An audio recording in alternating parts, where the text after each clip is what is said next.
he finished the picture, I thought I'd feel relief. Instead, I feel like I've stepped over a line I shouldn't have. There are people who don't want this story out there. All right, the info back in the building.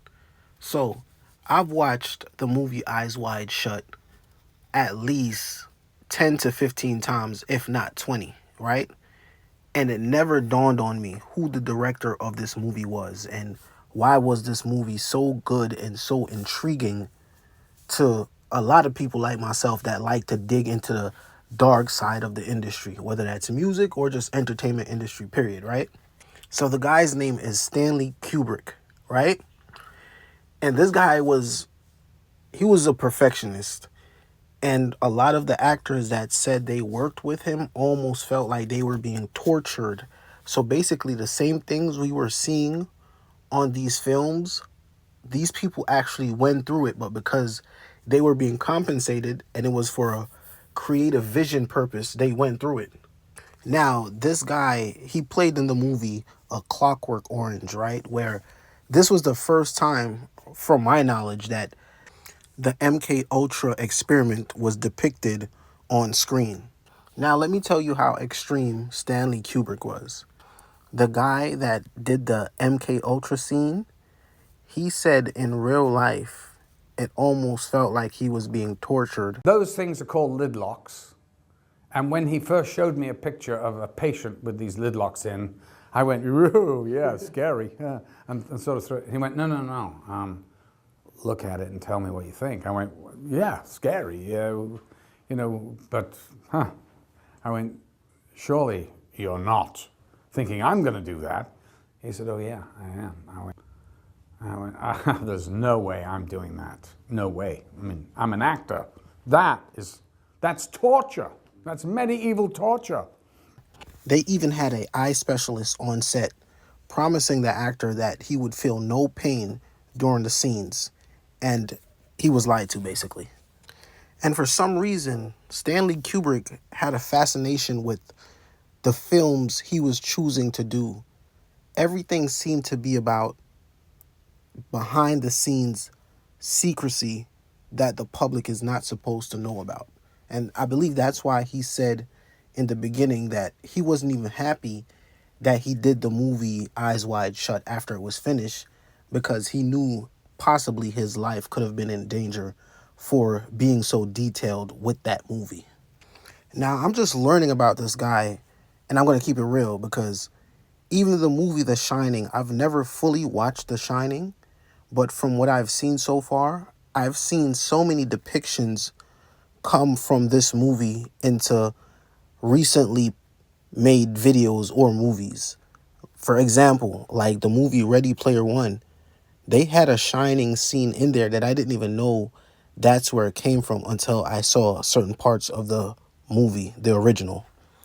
And also, the rapper Doja Cat had a Shining scene in her music video, Demons, when she was sitting in the bathtub. That comes directly from the movie, The Shining. Now, clearly, a lot of us are just now catching up to who Stanley Kubrick is, but the industry has definitely been paying their homage to him because from music videos to even recent movies that a lot of people that watch these music videos and these movies, they wouldn't even know how to connect the dots to the scenes that they're watching to Stanley Kubrick. So if he was alive today, he would probably be a super powerful guy in Hollywood. Now we got to jump back a little bit and step into Eyes Wide Shut. The details that he was showing in that movie, down to the mask, down to the private rooms with everything going on, everybody just doing all type of shit. Now imagine this. Imagine Tom Cruise's character in the movie Eyes Wide Shut is Stanley Kubrick putting himself on screen, basically trying to give hints of the things that he saw in Hollywood, right? And imagine that's the reason why he left the United States to go live in Europe and then made all types of excuses as to why he didn't want to come back to the United States. That's just me. I'm not saying this is a fact. I'm just saying what if. Now let's go a little deeper. Stanley Kubrick was on video saying that he filmed the moon landing video. It's been eating at me for a long time.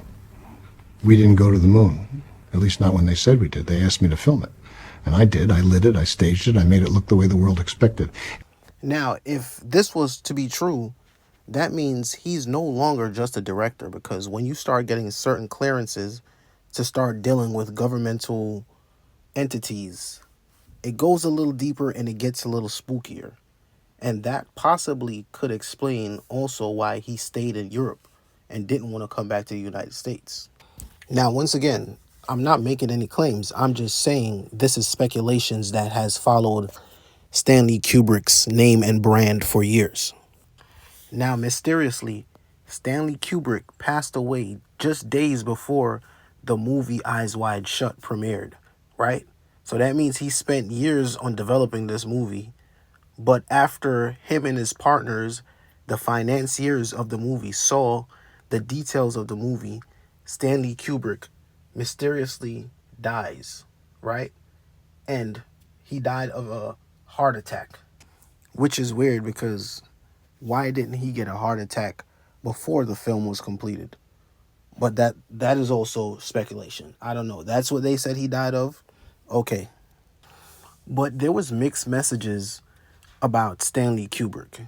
When I was reading some comments underneath the guy that played in A Clockwork Orange and him talking about him having to do the scene, the MK Ultra scene, people were in the comments with not so much good of a comments about Stanley Kubrick, because they're saying that he was known to put actors and actresses in difficult positions to where they were traumatized after making films with him. But we all know when it comes to these things, these are about choices, right? So could we blame the director of the movie or the actors and actresses that will take part in these films and then complain about their experience later? Because to me, I'm going to say the cliche, that's kind of like selling your soul. If you didn't want to do it in the first place, no amount of money should have put you in that position to where now you could say that you feel like you're traumatized from your experience working on a certain movie. That's just me. Now, I know if you have knowledge on Stanley Kubrick already, there's more to deep dive in. This is just the surface level because, like I said in the beginning, I'm just learning about this guy. So if you guys have any other information that you know that I didn't talk about in this video, just leave a comment below and I'm going to respond, or we could even make a follow-up video about this same topic right here. The Informant, I'm out. The medium shot with the situation. The other thing, maybe.